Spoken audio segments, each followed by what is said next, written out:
नमस्कार, मैं हूं आपके साथ सोनम राय। बुलेटिन की शुरुआत करेंगे। अपने 2 दिवसीय खटीमा प्रवास के दूसरे दिन मुख्यमंत्री पुष्कर सिंह धामी ने भव्य प्रगति पथ यात्रा में हिस्सा लिया। मुख्य मार्गों से निकली इस यात्रा में हजारों युवा, मातृशक्ति, बीजेपी कार्यकर्ता और स्थानीय नागरिक शामिल हुए। यात्रा के दौरान देशभक्ति और विकास का उत्साह देखने को मिला। मुख्यमंत्री ने पंडित दीनदयाल उपाध्याय पार्क पहुंचकर उनकी प्रतिमा पर माल्यार्पण किया तथा शहीद स्थल पर जाकर शहीदों को श्रद्धांजलि अर्पित की। कई स्थानों पर लोगों ने मुख्यमंत्री का फूल मालाओं और जय घोष के साथ गर्मजोशी से स्वागत किया।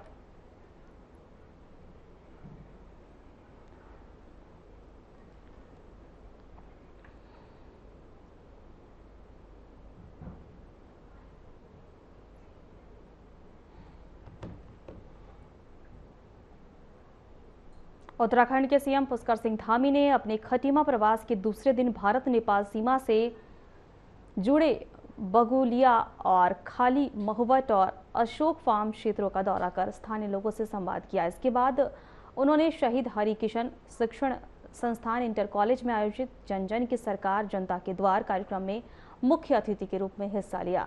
सीएम धामी के विभिन्न विभागों और स्वयं सहायता समूह द्वारा लगाए गए स्टॉलों का निरीक्षण कर जन कल्याणकारी योजनाओं की जानकारी ली।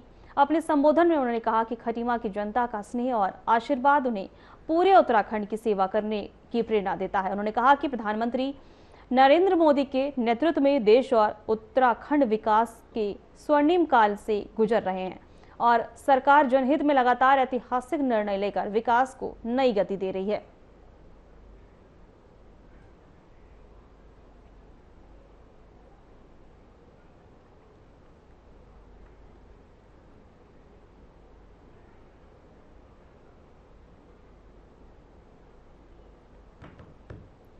सीएम पुष्कर सिंह धामी ने अपने खटीमा दौरे के दूसरे दिन चकरपुर वन चेतना स्टेडियम में भाजपा कार्यकर्ताओं के साथ बैठक की है। इस दौरान उन्होंने शक्ति केंद्रों और बूथ प्रमुखों और मंडल पदाधिकारियों से संगठन को बूथ स्तर पर मजबूत करने की अपील की है। सीएम ने कहा है कि केंद्र और राज्य सरकार की योजनाओं की जानकारी हर घर तक पहुंचानी चाहिए। उन्होंने कार्यकर्ताओं को जनता के बीच सक्रिय रहने और आगामी चुनाव के लिए पूरी मेहनत से काम करने का संदेश दिया है।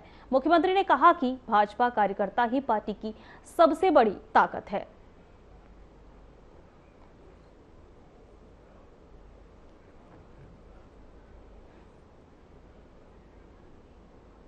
प्रधानमंत्री नरेंद्र मोदी के कार्यकाल के 12 वर्ष पूरे होने के अवसर पर एक कार्यक्रम के दौरान उत्तराखंड सरकार में कैबिनेट मंत्री और भीमताल विधायक राम सिंह खेड़ा ने प्रधानमंत्री मोदी की जमकर प्रशंसा की। मीडिया से बातचीत में उन्होंने कहा कि प्रधानमंत्री नरेंद्र मोदी कलयुग में ईश्वर के दूसरे रूप के तौर पर अवतरित हुए हैं। उनके इस बयान के बाद राजनीतिक हलकों में चर्चा तेज हो गई है। वहीं राम सिंह खेड़ा ने कहा है कि प्रधानमंत्री मोदी के नेतृत्व में देश ने विकास और सुशासन के क्षेत्र में कई महत्वपूर्ण उपलब्धियां हासिल की हैं।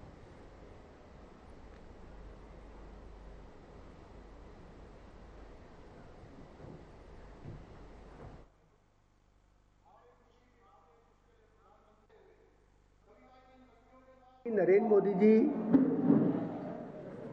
इस कलयुग में दूसरे भगवान के रूप में मोदी जी का अवतार हुआ है और मोदी जी के पद चिन्हों पर चल करके पुष्कर धामी जी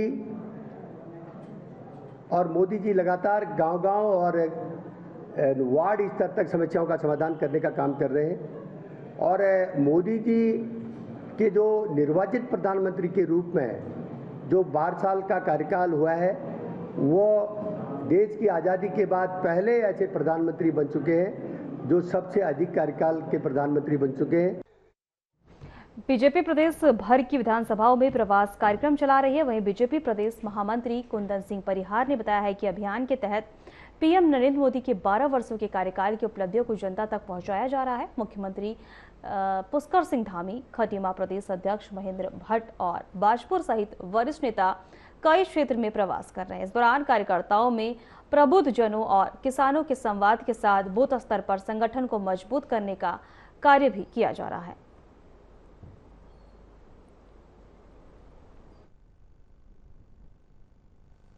देखिए, माननीय प्रधानमंत्री आदरणीय नरेंद्र मोदी जी के 12 साल विश्वास के, विकास के और जन कल्याण के संपूर्ण होने के अवसर पर भारतीय जनता पार्टी उत्तराखंड प्रदेश ने अपने सभी वरिष्ठ नेतागणों का प्रत्येक विधानसभा में एक 24 घंटे से अधिक का प्रवास तय किया है।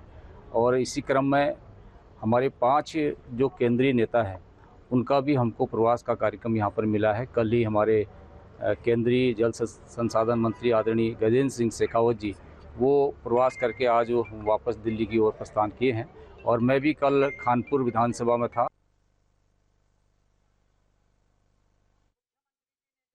अंकिता भंडारी प्रकरण से जुड़े विवाद में बीजेपी के पूर्व विधायक सुरेश राठौर को देहरादून पुलिस ने बुगगवाला क्षेत्र में हिरासत में लिया है। वहीं अभिनेत्री उर्मिला सनावर के ऑडियो और गंभीर आरोप के बाद चर्चाओं में रहे मामले में पुलिस की यह बड़ी खबर कार्रवाई मानी जा रही है। शीर्ष बीजेपी नेता की शिकायत पर दर्ज मुकदमे में कार्रवाई की गई है। वहीं एसएसपी प्रमेंद्र डोभाल ने हिरासत की पुष्टि की है, जबकि पुलिस ने मामले में फिलहाल अधिक जानकारी साझा नहीं की है। जल्द ही स्थिति स्पष्ट होने की संभावना है।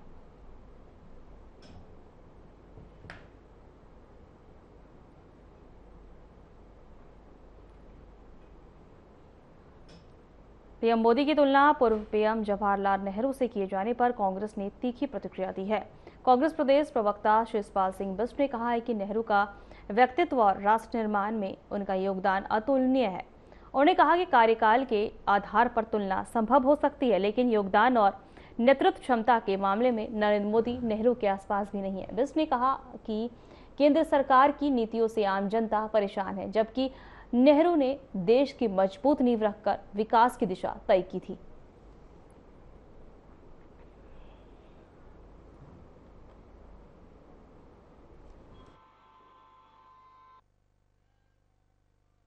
देखिए, नेहरू जी का व्यक्तित्व जितना बड़ा था उनकी पूरी दुनिया में प्रशंसा होती है।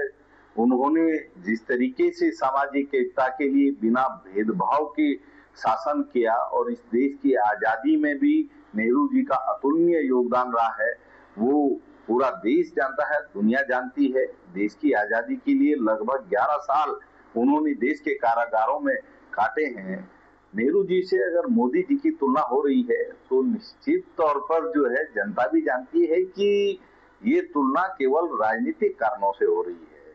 नेहरू जी का व्यक्तित्व विराट व्यक्तित्व था।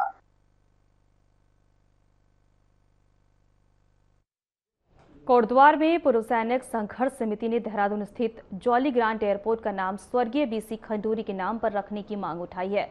समिति के अध्यक्ष महेंद्र पाल सिंह ने कहा कि मेजर जनरल बीसी खंडूरी ने सेना वरिष्ठ अधिकारी, जनप्रतिनिधि और मुख्यमंत्री के रूप में देश व प्रदेश की उल्लेखनीय सेवा की थी। उन्होंने कहा कि उनके अनुकरणीय नेतृत्व, ईमानदार छवि और विकास कार्यों को देखते हुए जॉली ग्रांट हवाई अड्डे का नाम major general BC Khanduri airport रखा जाना चाहिए।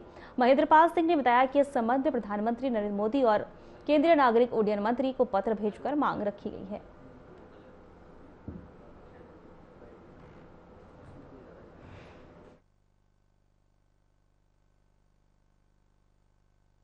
सैनिक संघर्ष समिति कृतज्ञ है अपने जनरल साहब के प्रति और इसी संदर्भ में हमने सर्वप्रथम भारत के माननीय प्रधानमंत्री जी को और उड्डयन मंत्री केंद्र सरकार को हम पहले ही अपना प्रस्ताव भेज चुके हैं कि जॉली ग्रांट एयरपोर्ट का जो नाम उनके नाम से होना चाहिए, जिससे कि कहीं न कहीं उनकी स्मृतियां उससे जुड़ी रही है और उन्होंने इस उत्तराखंड के लिए, इस देश के लिए बहुत कुछ किया है और उससे जो ईमानदारी।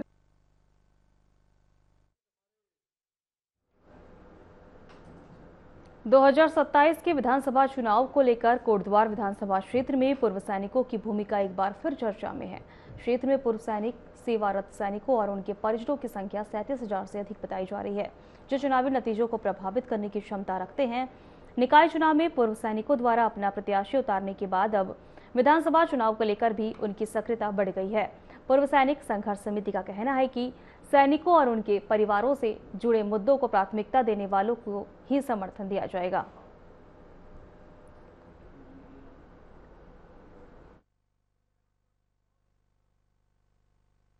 पहले तो पूरा उत्तराखंड एक सैन्य बहुल्य क्षेत्र है और कोटद्वार उसमें, विशेषकर कोटद्वार उसमें एक बहुत ही महत्वपूर्ण है। यहाँ पर परोक्ष और अपरोक्ष रूप से 37,262 पूर्व सैनिक और उनके आश्रित रहते हैं। इसमें तीनों सेनाएं, अर्धसैनिक बल और सब है इसमें मिला के। इतनी बड़ी एक संख्या कहीं न कहीं किसी भी चुनाव परिणाम को प्रभावित करने में सक्षम है। और मेरा मानना है कि इस बार पूर्व सैनिक एकजुट हुए हैं। उत्तराखंड में सीएम पुष्कर सिंह धामी के नेतृत्व वाली सरकार ने देवभूमि परिवार अधिनियम 2026 को लागू कर दिया। इस नए कानून के तहत राज्य के प्रत्येक परिवार को एक यूनिक देवभूमि परिवार आईडी प्रदान की जाएगी, जिससे सरकारी योजनाओं का लाभ सही और पात्र लोगों तक पारदर्शी तरीके से पहुंचा जाएगा। वहीं अधिनियम के अंतर्गत परिवार का केंद्रीयकृत डाटाबेस तैयार किया जाएगा, जिससे योजनाओं में दोहरा अपात्र लाभार्थियों और फर्जीवाड़े पर प्रभावी रोक लग सकेगी। बीजेपी महिला मोर्चा अध्यक्ष रुचि चौहान भट्ट ने इस पहल को सरकार का ऐतिहासिक, दूरदर्शी और जनहितकारी निर्णय बताते हुए कहा कि इससे शासन व्यवस्था अधिक पारदर्शी, जवाबदेह और प्रभावी बनेगी तथा जरूरतमंद लोगों तक योजनाओं का लाभ तेजी से पहुंचेगा।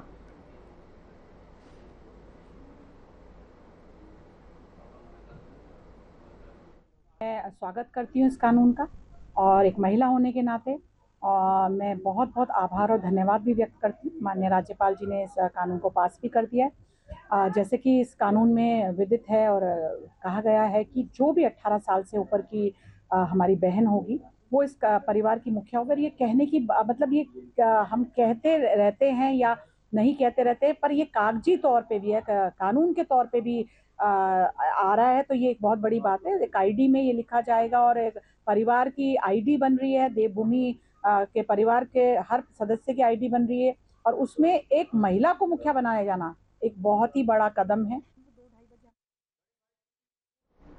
देहरादून में मतदाता सूची को शुद्ध और अद्यतन बनाने के लिए चल रहे विशेष गहन पुनरीक्षण के अभियान को जन आंदोलन का स्वरूप देने की दिशा में नई पहल की गई है। जिलाधिकारी एवं जिला निर्वाचन अधिकारी डॉक्टर आशीष चौहान ने आईटी पार्क से मतदाता जागरूकता रथों को हरी झंडी दिखाकर रवाना किया। ये रथ जिले के कई क्षेत्रों में जाकर लोगों को मतदाता सूची के नाम जोड़ने और संशोधन कराने और त्रुटियों को दूर करने के प्रति जागरूक करेंगे। 7 जुलाई तक चलने वाले अभियान के तहत बीएलओ घर घर जाकर गणना प्रपत्रों का वितरण और संग्रहण कर रहे हैं। जिलाधिकारी ने नागरिकों से अभियान में सक्रिय भागीदारी निभाने और समय पर प्रपत्र जमा कर लोकतांत्रिक प्रक्रिया को मजबूत बनाने की अपील की है।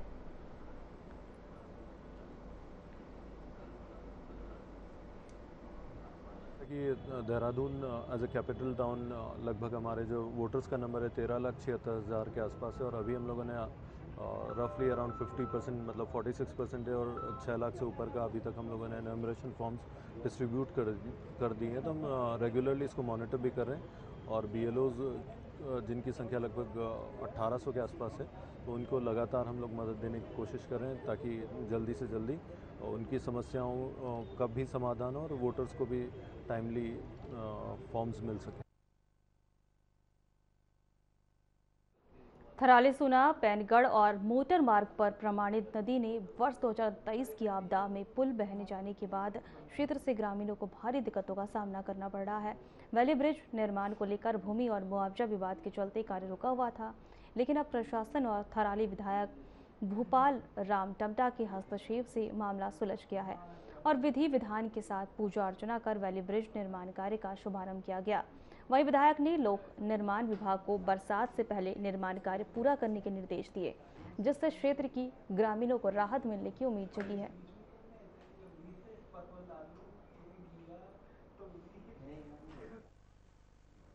इसे और पैनगढ़ की जो मोटर मार्ग था उस पर हमारा प्राणमति में एक वैली ब्रिज था, और ये पिछले 13 तारीख अगस्त 2023 को ये बह गया था, और तब से लगातार ये कोशिश की जा रही थी कि यहाँ पर वैली ब्रिज बने। लेकिन वैली ब्रिज जुड़ने के बाद फिर से बादल फटने से, बहुत ज़्यादा मलबा आने से हमारा जो इरेक्शन हो रहा था वैली ब्रिज का वो भी बह गया था, और उसमें अब इतना चौड़ा स्पान हो गया था कि जहाँ पर वो स्थिति थी वहाँ पर वैली ब्रिज बनना संभव नहीं था।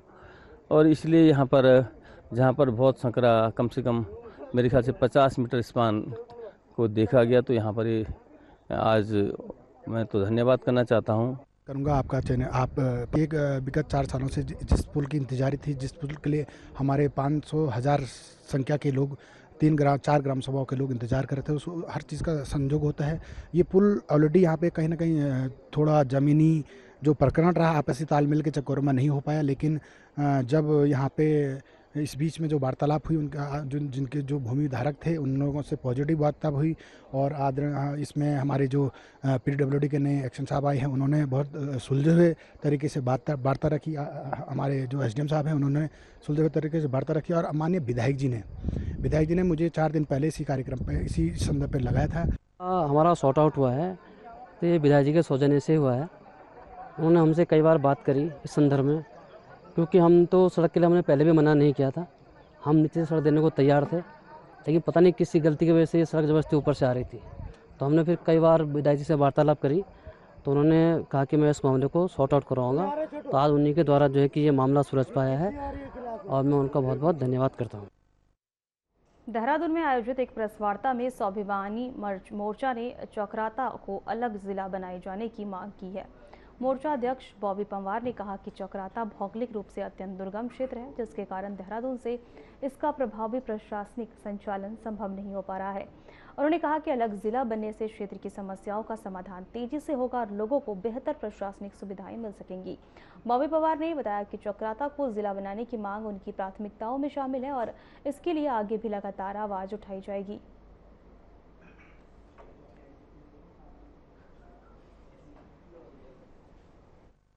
बिल्कुल पहली प्राथमिकता रहेगी। हमने इस चीज़ को देखा है, हमने इस चीज़ को महसूस किया है कि देहरादून जनपद में रह करके जो एक लोगों की एक मेंटलिटी है, जब देहरादून का नाम लिया जाता है तो सोचते हैं कि एक मैदानी क्षेत्र है, पर हम जानते हैं, आप जानते हैं कि चक्राता कितना दुर्गम क्षेत्र है, कितनी भौगोलिक विषम परिस्थितियां हैं। और आज इन डॉक्यूमेंट के आधार पर यह साबित हो गया है कि देहरादून के जो यहाँ के अधिकारी है जिन्हें मानसून और चारधाम यात्रा के पिक सीजन को देखते हुए उत्तराखंड परिवहन विभाग ने सुरक्षा व्यवस्था और निगरानी को और मजबूत कर दिया है।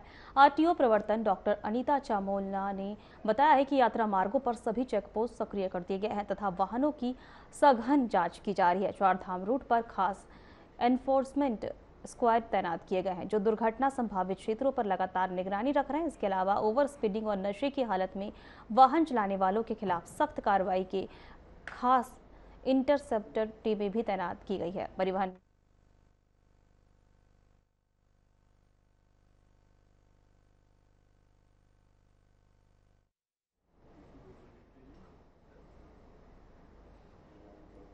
भी अपनी स्थापित की गई हैं और वो इसी उद्देश्य से भी हैं कि यात्रा काल में वो यात्रा वाहनों के संबंध में चेकिंग करती हैं और आपदा के समय या फिर एक्सेसिव रेन के टाइम पर अगर ऐसी कोई सूचना मिलती है तो हमारी चेक पोस्ट के द्वारा भी प्रसारित की जाती है और वहाँ से भी हम वाहन स्वामियों को इस संबंध में आगे के लिए एक तरह से सूचित कर देते हैं। और कई बार अगर कैचीधाम मेले की ड्यूटी पर पहुंचे 2 पुलिसकर्मियों पर युवती से छेड़छाड़ और अभद्र व्यवहार के आरोप लगने के बाद पुलिस विभाग ने हड़कंप मच गया। जानकारी के अनुसार आपको बता दें, भवाली क्षेत्र में एक होम स्टे में ठहरने दोनों सिपाहियों पर देर रात युवती के साथ अनुचित व्यवहार करने का आरोप है। युवती के शोर मचाने पर परिजन और स्थानीय लोग मौके पर पहुंचे, दोनों पुलिसकर्मियों को पकड़ लिया। इसके बाद नाराज ग्रामीणों ने उनकी पिटाई कर दी और उन्हें पुलिस चौकी पहुंचाया और चौकी का घेराव करते हुए कड़ी कार्रवाई की मांग की है।